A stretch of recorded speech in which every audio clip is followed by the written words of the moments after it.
ஒரு குடும்பத்தில் ஏதோ ஒரு விதத்தில் நம்ம கடவுளோடு நெருங்காத பட்சத்தில், கடவுளை அறிந்தும் அவருக்கு கொடுக்க வேண்டிய பிளேஸை நம்ம கொடுக்காத பட்சத்தில், அவரை பின்பற்றோன்னு தெரிஞ்சோம், மனசுல பரிசுத்த ஆவியானவர் நம்மள்ட்ட பேசிட்டே இருந்தோம், அந்த சத்தத்துக்கு செவி கொடுக்காத பட்சத்தில் நம்மை சுற்றி இருக்கிற சூழ்நிலைகளும் நம்ம சரீரமும் அதை தாண்டி அந்த பாதிப்பு நம்ம பிள்ளைகள்லாம் எப்படி பாதிக்குது அப்படின்றத நம்ம பார்க்க போறோம். 7வது வசனத்தில் அவங்க கோபம் பண்ணி பழத்தை சாப்பிட்டு அவர்களுடைய கண்கள் திறக்கப்பட்டு அவர்கள் நிர்வாணிகள் என்று கண்டார்கள். பழம் சாப்பிட்டோன்னா ஃபர்ஸ்ட் இவங்க வாழ்க்கையில் நடக்கிறது என்னன்னா, தேவன் அவர்களுக்கு வச்சிருந்த நிஜத்தை விட்டு விழுந்து போயிட்டாங்க, ஒரிஜினலை விட்டு விழுந்து போயிட்டாங்க. ஒரு காரை ஷோரூம்லேருந்து எடுக்கிறோம், வாங்குகிறோம், இல்லை ஏதோ ஒரு பொருளை வாங்குகிறோம், அதை மேனுஃபேக்சர் பண்ண உடனே அதுக்கு என்ன விலை கொடுக்கப்படுகிறது? அதிகமான விலையாக இருக்கும். ஆனால் அதை உபயோகப்படுத்தி பல விதமான சேதங்களை உண்டாக்கி அதுக்கப்புறம் நீங்கள் அதை விற்றீங்கன்னா அந்த நிஜத்தினுடைய விலை அதுக்கு என்ன அது இருக்காது. அந்த மாதிரி நிஜத்திலேருந்து விழுந்துட்டான். இவனுக்குள்ளாக தேவன் வச்சிருந்த தரிசனங்கள், இவனை இந்த பூமியில் எந்த விதமாக படைக்கணும்னு நடக்கணும், இவன் செயல்படணும்னு ஒரு டிசைனை வச்சிருந்தாரோ அந்த அனைத்து டிசைனையும் அவன் இழந்துட்டான். சொல்லப்போனால் வைரஸ் ஏறிடுச்சு அவனுக்கு கர்த்தர் கொடுத்த கோடிங் எல்லாம் மாறிடுச்சு, அவன் சிஸ்டமே கரெக்ட் ஆயிடுச்சு. இப்படிப்பட்ட நிலைமையில தள்ளப்பட்டான். அவன் எதை பார்த்து அவன் கவனம் செலுத்தணுமோ அதுல கவனம் செலுத்த முடியாமல் போயிடுச்சு. தேவையில்லாததெல்லாம் பார்க்க ஆரம்பிச்சிட்டான். அதுக்கப்புறம் என்ன பார்த்தான்? தேவையில்லாததை தான் நிர்வாணி என்று பார்த்தான். ஆனா கடவுளோடு அவன் நடக்கும் பொழுது அவன் சரியானதை பார்த்துட்டு இருந்தான், எல்லாமே அவனுக்கு கரெக்டா இருந்துச்சு, எல்லாத்தையும் சூப்பரா பார்த்துட்டு இருந்தான். அவன் கண்களுடைய பார்வை தேவன் எப்படி பார்த்தா இந்த உலகத்தை பார்ப்பார் அந்த மாதிரி பார்த்துட்டு இருந்தான். ஆனா தேவன் வச்சிருந்த அந்த நிஜத்தை விட்டு கீழே இறங்கின உடனே எதெல்லாம் பார்க்க கூடாதோ, எதெல்லாம் அவன் வாழ்க்கைக்கு தேவையில்லையோ எல்லாம் அவன் கண்ணுக்கு தெரிய ஆரம்பிச்சிருச்சு. ஆமே, நன்மையை பார்க்கிலும் தீமையை அதிகமா பார்க்க ஆரம்பிச்சிட்டான். சொல்லப்போனா அவன்கிட்டயே ஃபால்ட் அதிகமா இருக்குன்னு நம்ப ஆரம்பிச்சிட்டான். நான் தவறா படைக்கப்பட்டிருக்கேன்னு நம்ப ஆரம்பிச்சிட்டான். என்கிட்ட நிறைய குற்றங்கள் இருக்குது, நான் பாரு நிர்வாணியா இருக்கிறேன், நான் பாரு ட்ரெஸ் போடாம இருக்கிறேன். ஒரு விதமான வெட்கம், பயம் அவனை பார்த்தே அவனுக்குள்ள இருந்து வருது. நாம் தேவனை சந்திக்கும் பொழுது நமக்கு என்ன நடக்குதுன்னா, நம்மை குறித்ததான சரியான நிஜத்தை தேவன் நமக்கு கொடுக்கிறார். நமக்குள்ள இருக்கிற சகல நன்மைகளை வெளிப்படும்படி அவர் செய்கிறார். அத்தி இலையை தைக்க தொடங்கினார்கள், அத்தி இலையை அவர்கள் உண்டு பண்ணினார்கள். இது அவங்களுக்கு தேவையில்லாத ஒரு வேலை. தேவன் அவர்கள் அத்தியிலே செஞ்சு ட்ரெஸ் செஞ்சு இந்த வேலையை அவங்களுக்கு கொடுக்கவே கிடையாது. ஃபர்ஸ்ட் சரீரத்தில் ஒரு மாற்றத்தை அவங்க அனுபவிச்சாங்க. பார்க்கக்கூடாத ஒன்றை அவங்க பார்க்கும்படி கண் திறக்கப்பட்டது. சிம்சனுடைய வாழ்க்கையில் பார்த்தீங்கன்னா அவன் அபிஷேகம் பண்ணப்பட்டிருக்கான். அவன் வழி மாறி போகும் பொழுது அந்த தேசத்தில் ஒரு பெண் இருந்துச்சாமா, அதை பார்த்தான் பாருங்க. பார்த்ததுக்கு அப்புறம் அவன் வாழ்க்கையில் தொடர்ந்து வீழ்ச்சி தான். நாம் வழி மாறி போகும் பொழுது, தேவனுடைய சத்தத்தை விட்டு போகும் பொழுது, கடவுளுடைய உறவை விட்டு நம்ம போகும் பொழுது ஃபர்ஸ்ட் நம்மளுக்கு நடக்கிற மிகப்பெரிய ஆபத்து என்ன அப்படின்னா, நாம் எதெல்லாம் பார்க்க கூடாதோ அதெல்லாம் பார்க்கும்படி நம்முடைய கண்கள் திறக்கப்படும். ஆமென். எப்போ? தீமையை தெரிந்து கொள்ளும் பொழுது. எப்போ? தேவன் வேண்டாம் அப்படின்னு சொன்னதை நம்ம வேணும்னு சொல்லும் பொழுது. நம்ம பார்க்கறதெல்லாம் தீமையா இருக்கும், நம்ம பார்க்குற மனிதர்கள்லாம் தீமையா இருப்பாங்க. எந்த அளவுக்கு தீமையா இருந்துச்சு? ஆபேல் காயின் தன்னுடைய சகோதரன் ஒருவரும் பகைத்து இவன் இதுக்கப்புறம் பூமியிலே இருக்க வேணாம், கொன்றலாம் அப்படின்ற அளவுக்கு இவன் பார்வை வேற மாதிரி மாறிடுச்சு. அப்ப கடவுளை ஒருத்தன் தெரிந்து கொண்டான், கடவுளுடைய வழியில் நடக்கிறான் அப்படின்னா அவன் பார்வை எப்படி இருக்குன்னா, தேவன் இந்த பூமியில செய்கிற எல்லாவற்றினாலும் அவன் கண்கள் நிரப்பப்பட்டிருக்கும், அவன் இருதயம் நிரப்பப்பட்டிருக்கும். 5வது அதிகாரத்தில் 20வது வசனத்துல இயேசு சொல்றாரு, ஒரு முக்கியமான அவருடைய ஊழியத்தினுடைய வெற்றிக்கான அல்லது இந்த பூமியில அவர் சமாரியா ஸ்திரியை தேடி போனதா இருக்கட்டும், இல்ல மரத்து மேல் இருக்கிறது சகேயோ அப்படியா இருக்கட்டும், இல்ல கதிரேயனுடைய நாட்டில் இருந்த மார்க் 5 இருந்த அந்த லேகியோன் பிசாசு பிடித்த அந்த மனுஷனை, இவர் வேற நாட்டில் இருக்காரு, கடல் தாண்டி இங்க ஒருத்தர் இருக்கான்னு தெரிஞ்சே போறாருங்க. இப்படி ஒருத்தன் இங்க பாதிக்கப்பட்டிருக்கான்னு தெரிஞ்சு போறாரு. இதெல்லாம் எப்படி இவருக்கு நடக்குது அப்படின்றத இயேசு சொல்றாரு. 5:20 என்ன சொல்றாரு?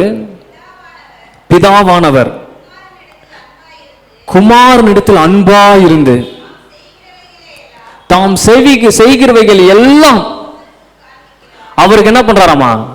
காண்பிக்கிறார். இவைகளை பார்க்கிறோம் பெரிதான கிரியைகளை அவருக்கு காண்பிப்பார். எல்லாம் சொல்லுங்க, எனக்கு காண்பிப்பார்.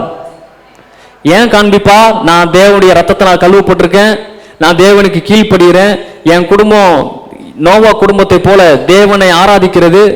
அதனால எனக்கு உண்டான ஆசீர்வாதம் என்னன்னா, நான் தேவையில்லாத பார்க்கறது எல்லாத்தையும் அடைச்சிருவார் அவரு. எதெல்லாம் எனக்கு தேவையோ, எந்தெந்த காரியத்தை நான் செய்யணுமோ அதை மாத்திரம் என் கண்ணு முன்னாடி நிப்பாட்டுவாரு. ஹல்லேலூயா. அப்ப இயேசு பாருங்க, பிதாவானவர் இயேசு மேல அன்பா இருந்ததுனால தாம் செய்ய வேண்டும் அப்படின்னு இந்த பூமியில நினைச்சது எல்லாத்தையும் காமிக்கிறாரு. நைட்டு ஃபுல்லா இயேசு என்ன ஜெபம் பண்ணியிருப்பாரு? 2 பேரும் உருவாடி இருப்பாங்க. இந்த பூமியில என்னென்னலாம் பண்ண போறோம், நாளைக்கு வந்து இந்த இடத்துக்கு போ, அங்க ஒரு பெண் வரும், அந்த பெண்ணுக்கு 5 கணவன் இருக்கிறான், திருப்தி இல்லாத ஒரு வாழ்க்கை வாழ்ந்துட்டு இருக்கா, அவள் வாழ்க்கை நான் மாற்றணும்னு நினைக்கிறேன், அவள் ரொம்ப நாளாக கஷ்டப்படுறா, எல்லாரும் அவளை பாவின்னு ஒதுக்குறாங்க, ஆனால் அவளுடைய உள்ளத்தின் ஆழத்தில் இருக்கிற வலி என்னன்னு எனக்கு தெரியும். நாளைக்கு இந்த இடத்துக்கு போ, இந்த படகை தாண்டி போ, அங்க சுடுகாட்டில் ஒருத்தர் இருப்பான், பிசாசு பிடிச்சிருப்பான், அவனை விடுதலை ஆக்கணும், அவன் குடும்பத்தை விட்டு, பிள்ளைங்களை விட்டு, மனைவியை விட்டு ரொம்ப நாள் கஷ்டப்பட்டுருக்கான். நாளைக்கு பெதஸ்தா குளத்துட்டு போ, அங்க 38 வருஷமா கஷ்டப்பட்டு ஒருத்தர் இருக்கிறான். இது எல்லாம் நைட்டு பேசியிருப்பாங்க, இதெல்லாம் நைட்டு பிளான் நடந்திருக்கும். அல்லேலூயா. அதனால தான் காலையில் எந்திரிச்சனா வாங்க போலாம் அப்படின்றாரு. எல்லாம் தற்செயலா அப்படி நடந்துச்சுன்னு நினைக்கிறீங்களா? அவர் சொல்றாரு, பிதாவானவர் எனக்கு எதை காண்பிக்கிறாரோ அதை மட்டும் தான் நான் செய்வேன். அப்போ இயேசு செய்த எல்லா காரியத்தையும் பிதாவானவர் அவருக்கு காண்பித்து கொண்டே இருந்தார். நீங்கள் தேவனோட உறவில் இருக்கும் பொழுது, தேவன் சொன்னதை செய்யும் பொழுது, உங்க எல்லையில என்ன நகர்ந்தாலும் அவர் உங்களுக்கு காமிச்சிருவாரு, இல்லைன்னா பேசிடுவாரு. ஏதோ ஒரு விதத்துல உங்களுக்கு தெரியாம உங்க எல்லையில எதுவுமே நகராது. ஆமென். ஏனென்றால் பிதாவானவர் குமாரனிடத்தில் அன்பாய் இருந்தது போல நம் மீதும் அன்பாய் இருக்கிறார். ஆமென். ஹல்லேலூயா. அப்போ இந்த ஆதாமுடைய வாழ்க்கையில தீமையான ஒன்றை சூஸ் பண்ண உடனே எல்லா தீமையும் அவன் கண்ணுக்கு முன்னாடி வந்து நின்றுச்சு. எல்லா தீமையும் அவன் சூஸ் பண்ற, ஆக்சஸ் பண்ற இடத்துல அவன் போயிட்டான். ஆனா தேவனுக்கு ஒருத்தன் இடம் கொடுக்குறான் அப்படின்னா, அவருடைய வார்த்தைக்கு அவன் இடம் கொடுக்குறான் அப்படின்னா, எல்லா நன்மைகளும் அவன் முன்னாடி கொண்டு வந்து போடுவாரு. அவனால யோசிக்க, அதில் செயல்பட நேரம் இருக்காத அளவுக்கு நன்மைகளை அவன் கண்களுக்கு முன்பாக கொண்டு வந்து தருவார். அப்போஸ்தலர் 10 அந்த அதிகாரத்தில் நீங்க பார்க்கும் பொழுது, கொர்நேலு அப்படின்னு ஒரு மனுஷன் இருக்கிறான். இவன் வந்து இஸ்ரவேல் கிடையாது, இவன் வந்து ஒரு அந்நிய மனுஷன். இவன் கடவுளுக்கு இவனுக்கு சம்மந்தமே கிடையாது, எங்க கேள்விப்பட்டானே தெரில. இஸ்ரவேல் தேசத்துல பிரபலமான இந்த பைபிள் வசனங்கள் ஆபிரகாமை பத்தி, தாவீதை பத்தி சொல்லப்பட்டுச்சு. அது எந்த அளவுக்கு சொல்லப்பட்டுச்சுன்னா, மற்ற தேசங்கள் வரைக்குமே சொல்லப்பட்டுச்சு. ஆமே. ஆனால் தான் அந்த எரியோவில் இருக்கிற அங்க ஒரு ஸ்திரீ இருக்கா பாருங்க, அவ சொல்றா, உங்கள் தேவனை பத்தி நாங்க கேள்விப்பட்டு எங்க தேசத்துல இருக்கிற ஒவ்வொருத்தனுக்கும் பயம் திகில் பிடிச்சிருச்சு, நீங்க நிச்சயமா மேற்கொள்வீங்க, அதனால வேவு பார்க்க வந்தவங்கள அவன் காப்பாத்துறா. அப்ப அந்த அளவுக்கு செய்தி பரவி இருந்துச்சு. ஒருவேளை அந்த மாதிரி இந்த இத்தாலியா பட்டணத்தில் இருக்கிற இந்த கொர்நேலு இந்த தேவனுடைய செய்தியை கேள்விப்பட்டு அந்த தேவனை ஆராதிக்க ஆரம்பிச்சிருக்கலாம். அவன் என்ன பண்றான், இத்தாலியா பட்டாளம் எனப்பட்ட பட்டாளத்தில் 100க்கு அதிபதியாக கொர்நேலு என்னும் பேர் கொண்ட ஒரு மனுஷன் செசரியா பட்டணத்திலே இருந்தான். அவன் தேவ பக்தி உள்ளவனும் தன் வீட்டார் அனைவரோடும் தேவனுக்கு பயந்தவனுமா இருந்து ஜனங்களுக்கு மிகுந்த தர்மங்களை செய்து எப்பொழுதும் தேவனை நோக்கி ஜெபம் பண்ணி கொண்டிருந்தான். ஒரு குடும்பத்துல ஒருத்தர் போதும், நீங்க ஜெபிக்கிறவங்களா தேவனை தேடுறவங்களா நீனா போதும், உங்க குடும்பத்துல எல்லா ஆசீர்வாதத்தையும் வருவதற்கு நீங்க ஒரு வாய்க்காலா தேவன் உங்களை மாத்திடுவாரு. ஒரு குடும்பத்துல ஒருத்தர் தீமையை சூஸ் பண்றவங்களா இருந்தா போதும், ஏவாள் மாதிரி டோட்டலா கீழே விழுவதற்கும் வாய்ப்பு இருக்கு. நான் நம்புறேன் நீங்க சூஸ் பண்ணிட்டீங்க நன்மையை, அதனால இங்க வந்து உட்காந்துருக்கீங்க. உங்க ஒருத்தரை வச்சு எங்கெங்கெல்லாம் ஓட்ட இருக்கோ எல்லாத்தையும் அடைப்பாரு. ஆமே. இந்த இவன் குடும்பத்துல பாருங்க, இவன் மாத்திரம் தேவ பக்தி உள்ளவனா இருக்கிறான், எல்லாத்தையும் அசம்பிள் பண்றான். இன்னைக்கு வீட்டு கூட்டம் எல்லாம் வந்து உட்காரு அப்படின்றான். யாராச்சும் தான தர்மம் வந்தா உடனே செய்யறான், எல்லா நன்மைகளையும் செய்யறான், சரியான நேரத்துக்கு ஜெபம் பண்றான். ஆனா தேவனை யாருன்னு இவனுக்கு தெரியல, சரியான விதத்துல கடவுள் ஒண்ணு அறிஞ்சிக்கல. கடவுள் இதெல்லாம் பாக்குறாரு. வேதம் சொல்லுது, பக்தி உள்ள தனக்காக அவர் சூஸ் பண்ணி தெரிந்து கொள்கிறார். அவன் கல்லுக்கு முன்னாடி மண்ணுக்கு முன்னாடி போய் நின்னாலும் எதுவும் அவனுக்கு ஒரு தேவை இருக்குது. கடவுளை நான் பார்க்கணும், அவரோட பேசணும்னு தேவை இருக்குது. கடவுள் அதெல்லாம் பார்க்கறதுல இவன் எங்க உழுகிறானு, அவன் இருதயத்தை பார்க்கறாரு. இப்படிப்பட்ட தேவையோடு என்னை தேடிட்டு இருக்கானே, அவனுக்கு நான் என்னை வெளிப்படுத்தணுன்றாரு. இவன் ஜெபம் செய்கிறவனாக இருந்தான். கடவுள் இதை ரொம்ப நாளா பார்த்துட்டு அவனுக்கு என்ன நடக்குது பாருங்க. 3வது வசனத்துல, பகலில் ஏறக்குறைய 9ஆம் மணி நேரத்திலே தேவனுடைய தூதன் தன்னிடத்தில் வரவும் கொர்நேலியே என்று அழைக்கவும் பிரத்யட்சமா தரிசனம் கண்டான். இவன் பாருங்க, ஒரு அந்நியனா இருக்கிறான், சிம்பிளா அவனுக்கு தெரிஞ்சதை பண்ணிருக்கிறான், அவனுக்கு தெரிஞ்ச நன்மையை அவன் ஃபாலோ பண்றான், ஜெபம் பண்றான், தான தர்மம் செய்யறான். பரலோகம் இதை பார்த்துட்டு அதனால சும்மா இருக்க முடியல, தேவனால் சும்மா இருக்க முடியல. தூதனையே அனுப்பி, தூதர் என்ன சொல்றாரு, பிரத்யட்சமாய் தரிசனம் கண்டு தூதனை உத்து பார்த்து பயந்து, ஆண்டவரே என்ன என்றான். சாமி இங்க என்ன பண்ணிட்டு இருக்கீங்க, திடீர்னு என்ன பயம் காமிக்கிறீங்க? நினைச்சு பாருங்க, கண்ணை மூடி ஜெபம் பண்ணிருக்கான், கண்ணை திறந்தவன தூதர வானத்துக்கு பூமி நின்று இருந்தா என்ன ஆகும்? பயந்துட்டான். அப்போ அந்த தூதர் சொல்றாரு, அப்பொழுது உன் ஜெபங்களும் உன் தான தர்மங்களும் தேவனுக்கு நினைப்பூட்டுதலாக அவர் சந்நிதியில் வந்து எட்டினது.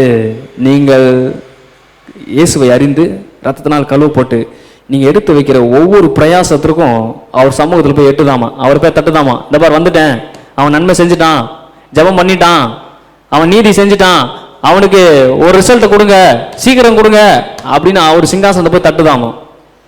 இவன் பண்ண நன்மைகள், தான தர்மங்கள், ஜபங்கள் அவரை ஒரு நிமிஷம் உட்கார உள்ள, அவர் போய் தட்டி எழுப்பி அவர் சமூகத்தில் வந்து எட்டினது.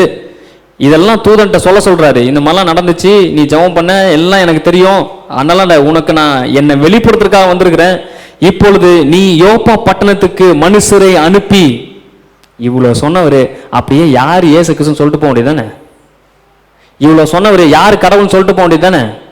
ஆனா என்ன சொல்றாரு, யோப்பா பட்டணத்துல அங்க ஒரு மனுஷன் இருக்கான், அவன் வீட்டுல பேதுருன்னு ஒருத்தர் இருக்கான், வேற ஊரு, நீ ஆள் அனுப்பி அவனை கூப்பிட்டு வந்து வீட்டுல வந்து அவன் இயேசுவை பத்தி உனக்கு சொல்லுவான், அவன்கிட்ட நீ கேட்டுக்க அப்படின்றாரு.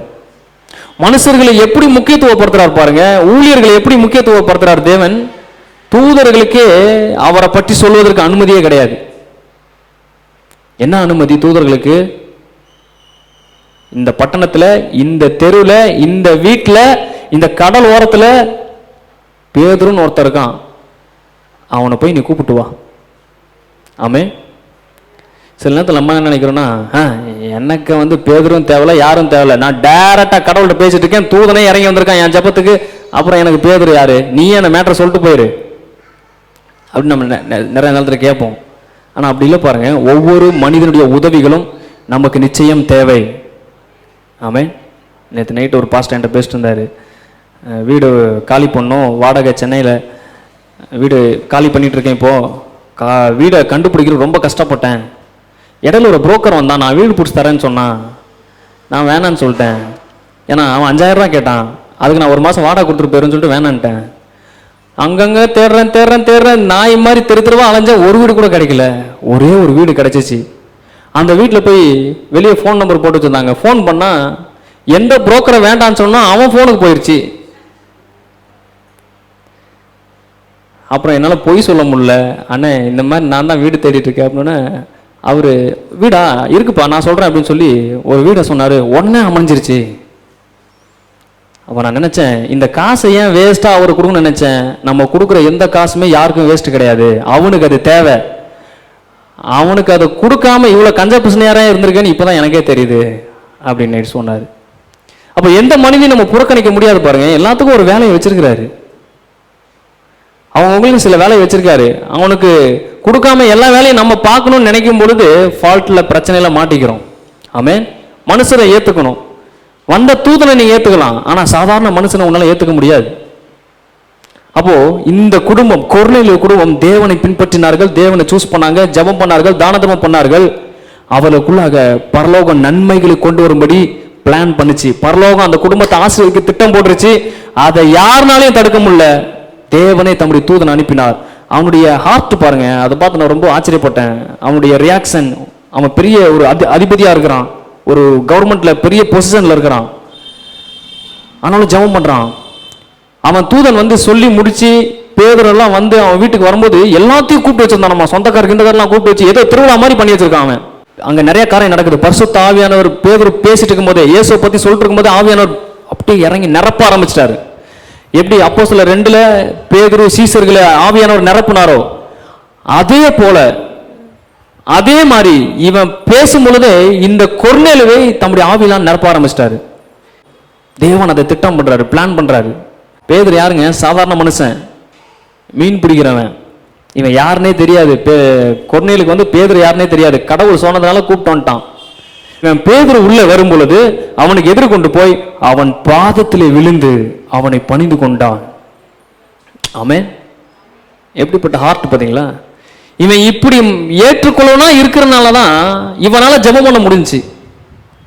இப்படி ஒரு இருதயம் இருக்கிறனால தான் இவனால கொடுக்கவே முடிஞ்சிச்சு.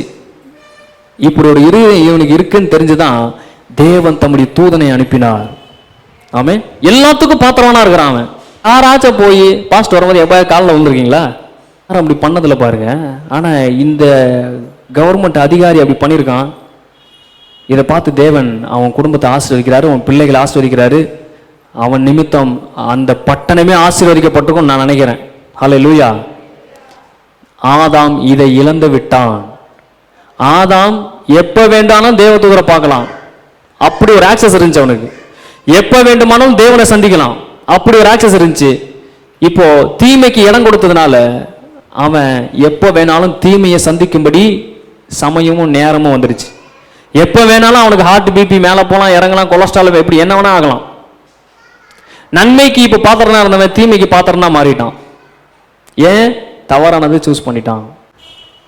அவனுக்கு தேவன் வச்சிருக்க தொழில் என்னன்னு பார்த்தீங்கன்னா, ஆதியாகமம் 2:15 பார்த்தீங்கன்னா, தேவனாகிய கர்த்தர் மனுஷனை ஏதேன் தோட்டத்தில் அழைத்து கொண்டு வந்து கையை பிடிச்சிட்டு வந்து அதை பண்படுத்தவும் காக்கவும் வைத்தார். பத்தியா இந்த செடி அழகா இருக்கா அப்படின்னு ரொம்ப பிடிச்சிருக்கு அப்படின்றான். இந்த செடி ஒண்ணுதான் இருக்கு நீ நினைக்கிறியா? இதுல இருக்கு பாரு, தான் விதை. இதை எடுத்து நீ போட்டனா நீ எங்கெங்கெல்லாம் வைக்கணும்னு நினைக்கிறியா அதை வச்சுக்கலாம். சுத்தி வச்சுட்டு நீ படுத்துக்கலாம், தூங்கலாம். சொல்லித்தராரு. இதை என்ன பண்ணும்? இது பூமிக்குள்ள மண்ணை தோண்டி புதைச்சி அதை மூடி வச்சு டெய்லியும் தண்ணி அடிக்கணும். உடனே நோண்டி பார்த்துறாத. கொஞ்ச நாள் ஆனதுக்கப்புறம் அதுவே உடைச்சிட்டு மேலே வரும். அதை பண்படுத்து, மாடு கீடு மேய்ஞ்சிடாம அதை பாதுகாத்துக்க அப்படின்னு கையை பிடிச்சி வந்து சொல்றாரு. ஏன்னா அழைத்து கொண்டு வந்து காக்கவும் வைத்தார். இதுதான் அவனுடைய வேலை. இந்த வேலையை செய்யும் போது அவன் எப்படி செஞ்சிருப்பான்னு நினைக்கிறீங்க? சே, இந்த விதையை வச்சு இது எப்போ வளர்ந்து இது எப்போ பூ வந்து இது அப்படின்னு நினைச்சிருப்பான்னு நினைக்கிறீங்களா? சந்தோஷமா செஞ்சிருப்பான். நீ வீட்டில் செடியை வளர்த்துனீங்கன்னா அது தண்ணி ஊற்றும் போது என்ன வளரவே மாட்டேன்ற நானும் பார்த்துட்டே இருக்கிறேன், அப்படி ஏதாவது பண்றீங்களா? சந்தோஷமா அந்த செடியை நீங்க மீட் பண்ற விதமே எப்படி இருக்குன்னா அவங்க இருதயத்துக்கு அது இதமா இருக்கும். ஆமே. விவசாயிகளை போய் கேட்டு பாருங்க, அந்த மண்ணையும் அந்த தண்ணியை விட்டு அவங்க வரவே மாட்டாங்க. அவங்க அது இல்லைன்னு அதோட இணைஞ்சிருப்பாங்க. இவனுக்கு அப்படி விட்டு சமாதானமான ஒரு வேலையை கொடுத்திருந்தாரு. சந்தோஷமா அந்த வேலையை எப்போ வேணா செய்யறதுக்கு ரெடியா இருந்தான். கையிலெல்லாம் மண்ணு பட்டா கூட அவனுக்கு பிரச்சனையே கிடையாது. சந்தோஷமா வேலை செஞ்சான். இப்போ அவன் தவறானது சூஸ் பண்ணதுனால வேலையே அப்படியே மாறிடுச்சு பாருங்க. என்ன வேலை செய்ய ஆரம்பிச்சிட்டான்? அத்தி இலையை வச்சு இப்போ கோத்துட்டு இருக்கிறான். நினைச்சு பாருங்க, ஆதாமும் ஏவாளும் உட்காந்து அத்தி இலையை வச்சு கோத்துட்டு இருந்தாங்கன்னா என்ன நினைச்சு கோத்துருப்பாங்க? ஐயோ இந்த பக்கம் கொஞ்சம் தெரியுது, அதுக்கும் சேர்த்து பெரிய இலையா கொடுங்க. உள்ள பயம் வந்துருச்சு, திகில் வந்துருச்சு. அதனால வேலையே போயிருச்சு. இவனுக்கு வேற வேலை மேல நோக்கம் வந்துருச்சு. இவனுக்கு தேவையில்லாத ஒரு வேலையை செஞ்சுட்டு இருக்கான். ட்ரெஸ் கம்பெனி வைக்க ஆரம்பிச்சிட்டாங்க. சரவணா, போத்தீஸ், சாரதாஸ், இந்த மாதிரி ட்ரெஸ். தன்னுடைய வேலையை அவன் இழந்து விட்டான். தான் என்ன வேலை செய்யும்படி படைக்கப்பட்டானோ சரியான வேலையை அவன் செய்யக்கூடாதவனாய் தீமையை தெரிந்து விட்டான். தீமை நம்ம குடும்பத்தில் வரும் பொழுது தவறானதை பார்க்க வைக்கும், தவறான வேலையில் நம்மை தள்ளிவிடும். ஆமே. ஆனா ஒரு மனிதன் தேவனோடு அவர் வார்த்தைக்கு அவனுக்கு தெரிஞ்சிருக்கிற வரைக்கும் அவன் நீதியும் நேர்மையாகவும் சரியான விதத்தில் போறவனா இருந்தானா அவனுடைய வேலை எப்படி இருக்கும், அவன் செய்யற வேலை எப்படி இருக்கும் அப்படின்றத சங்கீதம் சொல்லுது பாருங்க. அவன் நீர்க்காலில ஓரமாய், அதாவது தண்ணி ஓரமா நடப்பட்ட மரத்தை போல செழிப்பா இருப்பானாமா. நான் ஒகேனக்கல் போயிருந்தேன். அங்க பார்த்தீங்கன்னா அந்த ஆறு அப்படியே பரவி போகுது. அந்த ஆற்றுக்கு சென்டரில் மரங்க பயங்கரமாக இருந்துச்சு. எங்கள் ஊரில் இந்த மாதிரி நிறையா இருக்குது. ஆனால் ஒகேனக்கலை பார்த்து எனக்கு ரொம்ப ஆச்சரியமாக இருந்துச்சு. ரொம்ப பீஸ்ஃபுல்லாக இருந்துச்சு. அந்த இடமே சூப்பராக இருந்துச்சு. இந்த வசனம் தான் அங்கே ஞாபகம் வந்துச்சு எனக்கு. அந்த ஆறுக்கு சென்டரில் மரம் இருக்குது. மரம்லாம் பார்த்தீங்கன்னா பச்சை பசைன்னு அப்படி இருக்குது. சுற்றி இருக்கிற எல்லாமே காஞ்சிருக்கு, ஆனால் அந்த மரம்லாம் பச்சை பசைன்னு இருக்குது. அப்போ நீர்க்கார்கள் ஓரமாக நடப்பட்டு எப்போதும் பச்சை பசைன்னு இருக்க மரத்தை போட்டிருப்பானாமா. ஏன்? அவனை தேவன் அவன் பிஸ்னஸ் ஆசீர்வதிக்க ஆரம்பிச்சிருவாரு. ஏன்? சரியானதை அவன் சூஸ் பண்ணிட்டான். சரியான காரியத்தில் அவன் தன்னுடைய நினைவை பதிச்சிட்டான். அதனால அவன் கையிட்டு செய்கிற வேலைகளில் ஆசீர்வாதத்தை கொண்டு வர போறாரு. அவன் நீர்க்காரில் ஓரமாய் நடப்பட்டு தன் காலத்தில் தன் கனியை தந்து இலை உதிராதிருக்கிற மலத்தை போல் இருப்பான். அவன் செய்வது எல்லாமே வாய்க்கும். அவன் எதெல்லாம் தொடரானோ அதெல்லாம் வாய்க்குமாமா. ஆமே சொல்லுங்க, நான் தொடரெல்லாம் வாய்க்கும். எப்போ இது வாய்க்கும்?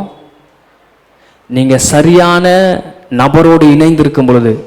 இயேசு சொல்றாரு, நானே திராட்சை கொடி, நீங்கெல்லாம் செடி. என்கிட்ட இணைஞ்சிருந்தீங்கன்னா திராட்சை பழம் வரும். என்கிட்ட இணையிலனா திராட்சை பழம் வளராது. அதுதான் நல்லதுன்னு நான் நினைக்கிறேன். நம்ம கடவுளோட இணைஞ்சா தான் சரியான ஃப்ரூட்டை தருவோம். இணையாம இருந்துக்கும் போது ஃப்ரூட்டை தந்துருந்தோம்னு வைங்களேன், நம்ம தவறான வழியில போயிடுவோம். அதனால ஃப்ரூட்டை கட் பண்றது தான் நல்லது. பிரச்சனை வரதான் நல்லது. எத்தனை பேர் நல்லதுன்னு நினைக்கிறீங்க? ஆல்ரெடி இப்படி நல்லது நினைச்சு தான் நிறைய வாங்கிட்டு இருக்கேன், பேசாம இருங்க பாஸ்டர் அப்படின்றீங்களா? அவன் செய்வதெல்லாம் வாய்க்கும். அவன் சரியான கடவுள் சொல்லுகிற வழியில் நடக்கும் பொழுது அவன் போகிற எல்லா ரூட்டையும் தேவன் ஆசீர்வதிப்பாராமா. ஆனால் ஆதாமுக்கு அப்படி நடக்கல. அவன் உள்ள இந்த வேலையை செய்கிற திருப்தி அவனை விட்டு போயிருச்சு. தன்னை பார்க்குறான், நிறைய ஃபால்ட் இருக்கு, அதை பார்க்குறான், அதை சரி பண்ணிக்கணும்னு நினச்சி அதுக்குன்னு ஒரு வேலைக்கு போகிறான். இப்போ வேலைக்கு போகிறவங்களாம் கேட்டு பாருங்க, சந்தோஷமாக போகிறீங்களா? அதை ஏன் பாஸ்டர் ஞாபகப்படுத்திட்டீங்க? அதை மறக்கணும் தான் ஞாயிற்றுக்கிழமை சர்ச்சுக்கு வரேன் நான். சந்தோஷமாக வேலைக்கு போகிறீங்களா? சமாதானமாக இருக்கா? அங்கே 1000 பேர் குத்துனாலும் 1000 இந்த செடியை வைக்கும்பொழுது சில பாதிப்பு ஆதாமுக்கு ஏற்பட்டிருக்கலாம். வேலையிலையும் சில பாதிப்பு ஏற்படும். ஆனாலும் அதை மீறி உங்கள் சமாதானத்தை நீங்கள் இழக்காமல் இருக்கீங்களா? வேலையை செய்யறதுக்கு ஜாலியாக நீங்கள் போயிட்டு வரீங்களா அப்படின்னு பார்த்தா இப்போ இல்லை. ஒரே ப்ரெஷரு, ஒரே டென்ஷனு. ஆதாம் எப்படி இலையை கோத்துட்டு இருந்தானோ, அந்த பக்கம் பிடி, நீ இந்த பக்கம் பிடி, ஊசி எங்க, அந்த மாதிரி மேலே இருக்க எம்டி இவங்கெல்லாம் வந்து நொய்யி நொய்யி நொய்யி நம்மளை போட்டு ஒரு மாதிரி பண்ணி உங்களை பிபி ப்ரெஷர்லாம் ஏற்றி ஒரு 40 வயசுக்குள்ளே வீட்டுக்கு அனுப்பும்போது எப்படி அனுப்புவான்னா எல்லாமே இழந்து போய்.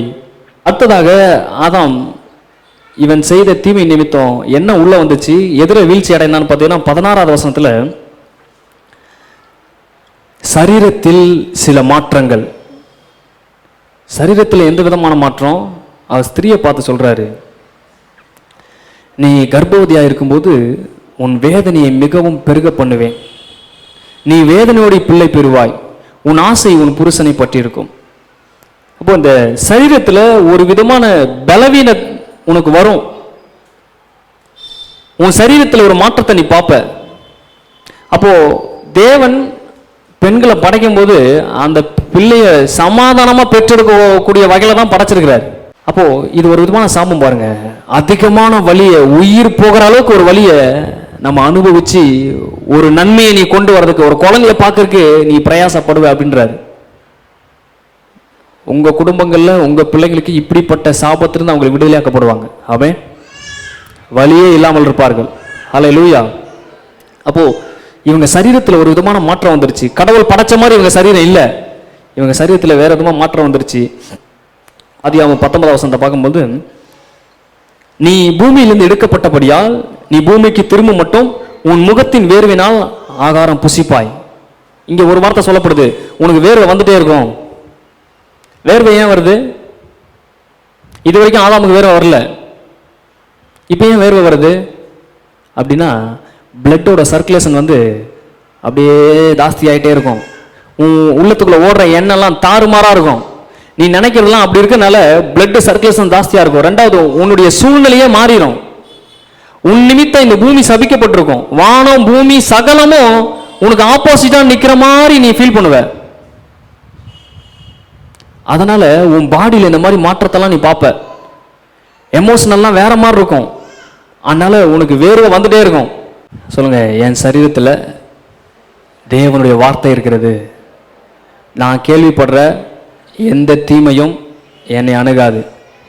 என் வலது பக்கத்தில் 1000 பேர் கொரோனாவில் விழுந்தாலும், என் இடது பக்கத்தில் 1000 பேர் டயபெட்டிஸு, சுகரு, பிபியில் விழுந்தாலும் அது என்னை அணுகாது. ஏன் சொல்ல மாட்டேன்றீங்க? வேணுமா? போய் ஊசி போடணுமா? டேப்லெட் போடுறீங்களா? வார்த்தையை விட்டு விலகின ஆதாமுக்கு அவன் பாடியில் பல விதமான மாற்றம் வந்துருச்சு பாருங்க.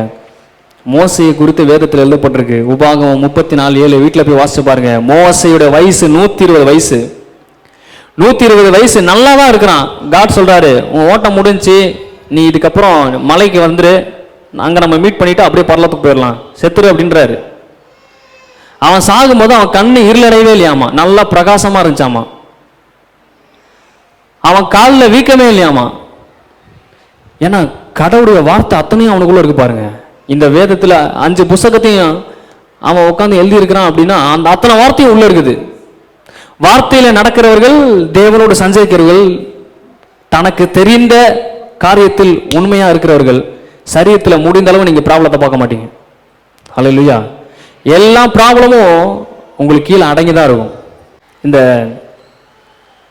10 குஷ்டரோகி, அவங்க சரீரத்தில் ப்ராப்ளம் பாருங்க, குஷ்டமா இருக்குது. ஆதாமுடைய சாபத்தில் இருக்காங்க அவங்க. ஆனா சரியான நபரை அவங்க கண்ணு எப்போ பார்த்துச்சோ, தன்னை படைத்தவரை எப்போ தேடி வந்து அவரை கண்டுபிடிச்சானுங்களோ, அன்னைக்கே அவங்களுக்கு விடுதலை. அந்த சரீரத்தில் இருக்கிற தீமை அவர்கள் விட்டு விலகினது. 10 பேரும் சுகமடைஞ்சாங்க. 10 பேரும் சுகமடைக்கிறதுக்கு என்ன காரணம்? சரியானதை அவர்கள் பார்த்தார்கள், சரியான இடத்தில் அவர்கள் வந்தார்கள். சரியானவர் இயேசு, சரியான நபரிடத்தில் நாம் வரும் பொழுது சரீர சுகத்தையும் தேவன் நமக்கு தருவார். ஹல்லேலூயா. நான் ஒரு புக்கில் படித்தேன், ஒரு பரிசுத்தவான் எழுதுறாரு, அவரை தேவன் பரலோகத்துக்கு கொண்டு போகும்போது நமக்கு ஒரு காரியத்தை புரிஞ்சுக்கணும்னு தேவன் எதவனா காமிப்பார். அப்போது அவர் பரலோகத்துக்கு எடுத்துக்கொள்ளப்படும் பொழுது ஒரு ரூம் ஃபுல்லாக ஹார்ட்டாக இருந்துச்சாமா, இன்னொரு ரூம் ஃபுல்லாக பார்த்தீங்கன்னா கிட்னிலாம் இருந்துச்சாமா. இப்படி மனுஷனுடைய உறுப்பு அங்கங்கே இருக்குதாமா. அப்போ அவர் கேட்டாரம்மா, ஆண்டவர் என்ன இதெல்லாம் உறுப்பாக இருக்குது? அப்போ ஆண்டவர் சொன்னாரம்மா, பூமியில் ஒரு பொருளை மனிதன் உருவாக்கும் பொழுது அதுக்கு சில ஸ்பேர் பார்ட்ஸ் அவர் உண்டாக்குறான். ஸ்பேர் பார்ட்ஸை உண்டாக்காமல் மனுஷன் உண்டாக்குறதில்ல. மனுஷனே பூமியில் ஒரு பொருளை உண்டாக்கும் போது ஸ்பேர் பார்ட்ஸை உண்டாக்கணுன்ற அறிவு அவனுக்கு இருக்குன்னா, பரலோகத்துலேயும் பிசாசு மனிதனை அவன் ஆளுகை செஞ்சதுனால சில நேரத்தில் அவன் மனிதனுக்குள்ள இருக்கிற உறுப்பெல்லாம் அவன் சில பிசாசு டேமேஜ் பண்ணிடும் பாருங்க. அப்போ ஆண்டவர் சொல்கிறாரு, அந்த மாதிரி நேரங்களில் அவங்க ஜெபித்தாலோ, அவர்களுக்காக யாராவது ஜெபித்தாலோ அவருடைய உறுப்புகளை நான் உடனே மாற்றி தருவேன், புதிய உறுப்பை நான் உங்களுக்கு தருவேன். எத்தனை பேர் நம்புறீங்க? ஹல்லேலூயா சொல்லுங்க. ஸ்பேர் பார்ட்ஸு நம்ம கம்பெனியில் நிறையா இருக்குது, டேமேஜே ஆகாது. ஆமே. ஆதாம் பாருங்க, 900 வருஷம், 980 வருஷம், 1000 வருஷம் பக்கம் போயிட்டான்.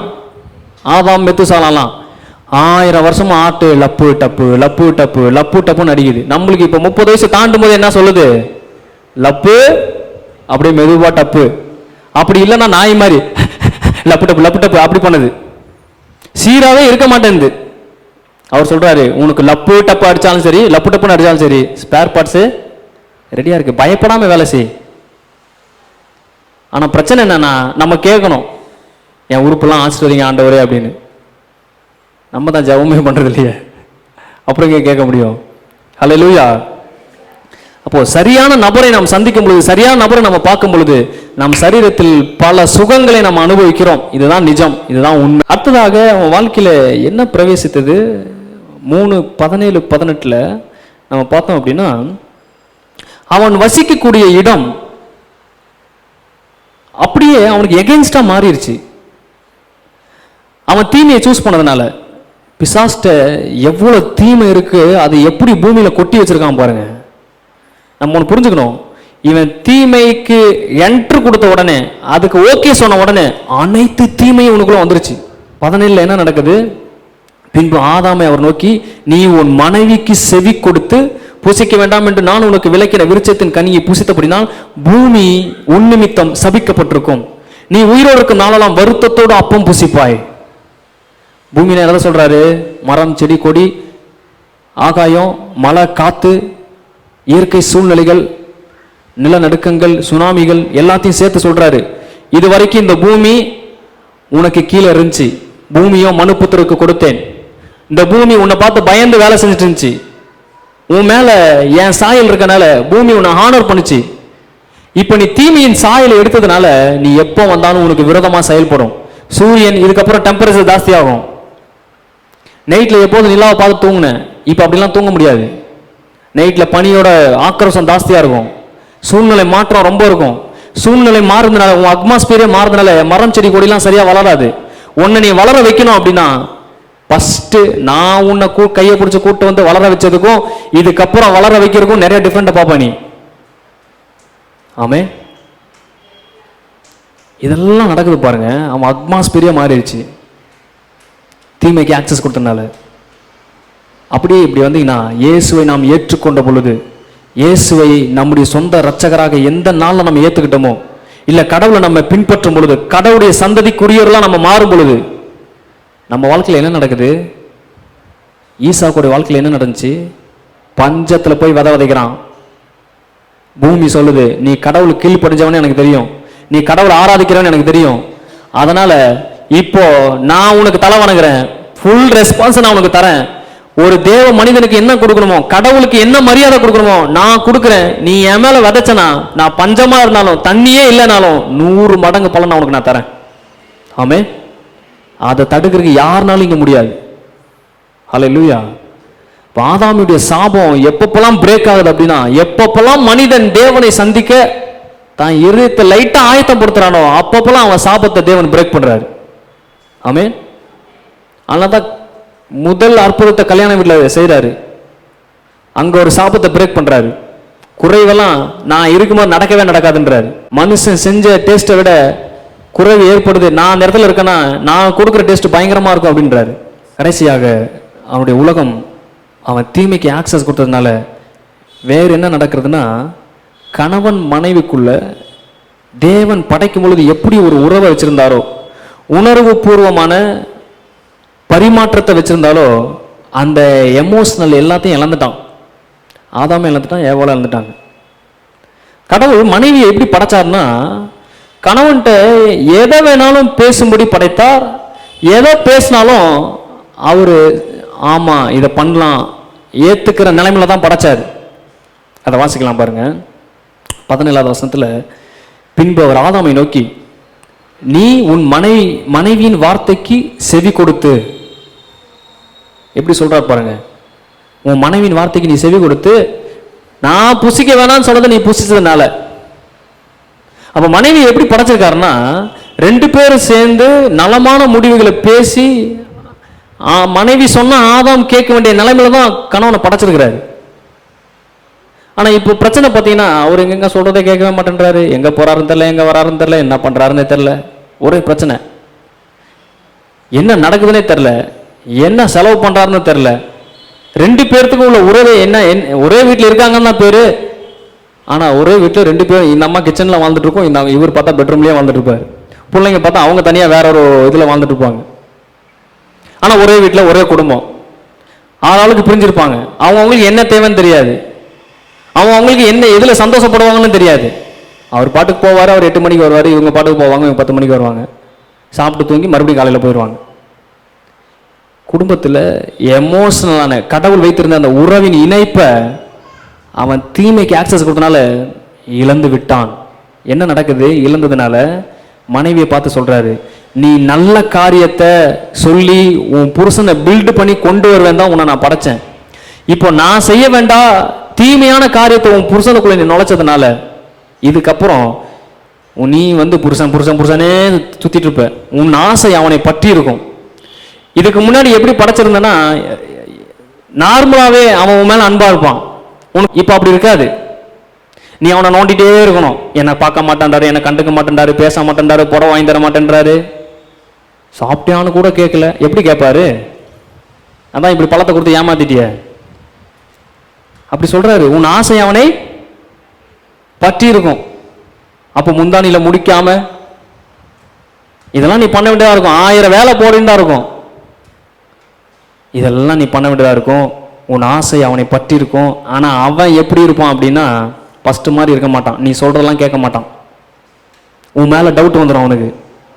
இப்ப கரெக்டா சொல்லுவாளா, இல்ல இவன் சொல்லிதான் ஃபர்ஸ்ட் விழுந்தமே, இப்ப மறுபடியும் சொல்றாளே, இதை கேட்கலாமா வேணாவா, இவன் நம்பலாமா வேணாவா, உன் மேல டவுட்டோடவே சுத்திட்டு இருப்பான் அவன். எத்தனை பேர் ஆமேன்னு சொல்றீங்க?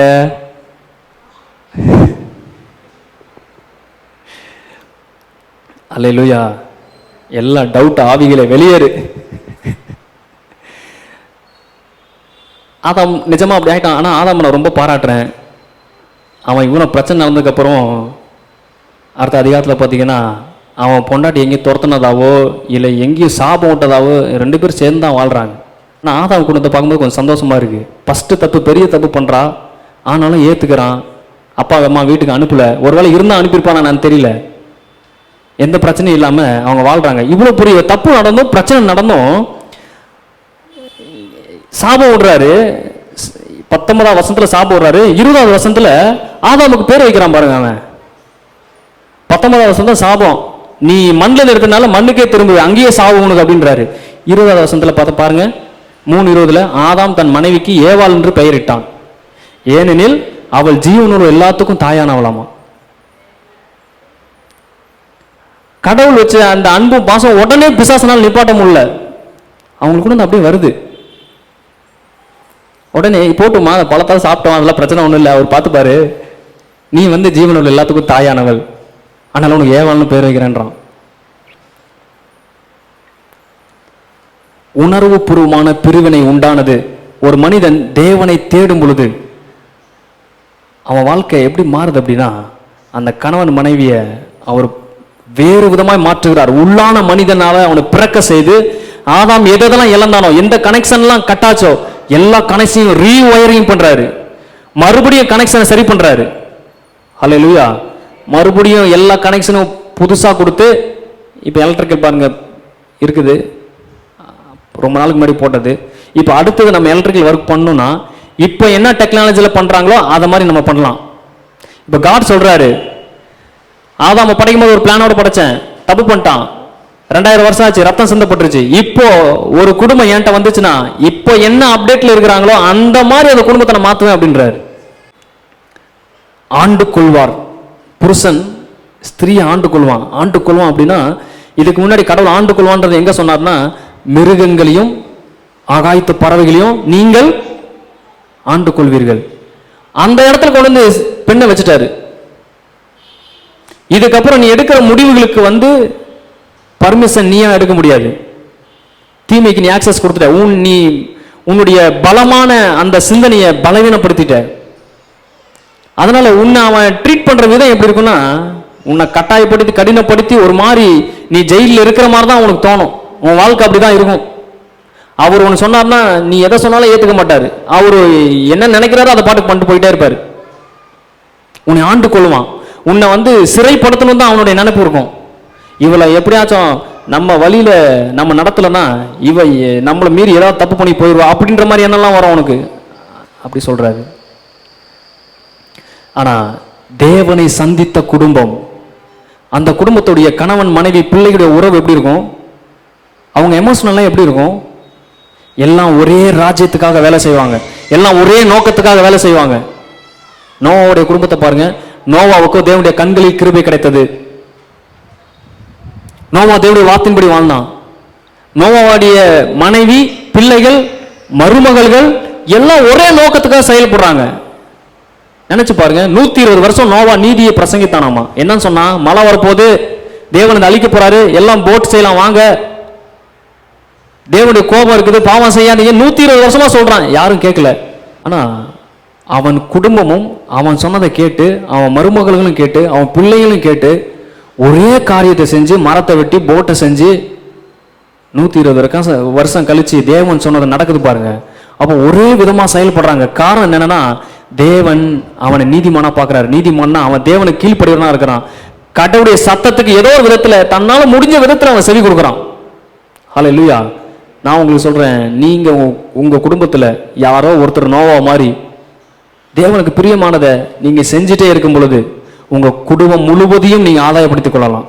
நீ விசுவாசித்தால் நீ மட்டும் தான் ரட்சிக்கப்படுவ அப்படின்னு சொன்னாரா? நீ விசுவாசித்தால் நீயும் உன் வீட்டாரும் ரட்சிக்கப்படுவார்கள். வீட்டாருக்கும் சேர்ந்து நான் கேரண்டி கொடுக்குறேன். ஆமென். கவர்மெண்ட்டில் யாராச்சும் ஒருத்தர் வேலை செஞ்சா, சென்ட்ரல் கவர்மெண்ட்டில் மொத்த குடும்பத்துக்கும் அவங்க ஹாஸ்பிட்டலில் போய் பார்த்துக்கிறதுக்கு அவங்க ஃப்ரீ கொடுக்குறாங்களா இல்லையா? இந்த கவர்மெண்ட்டே அப்படி பண்ணுதுன்னா அந்த கவர்மெண்ட்டு, எனக்கு அதை தப்பாக சொல்லிட்டேனா?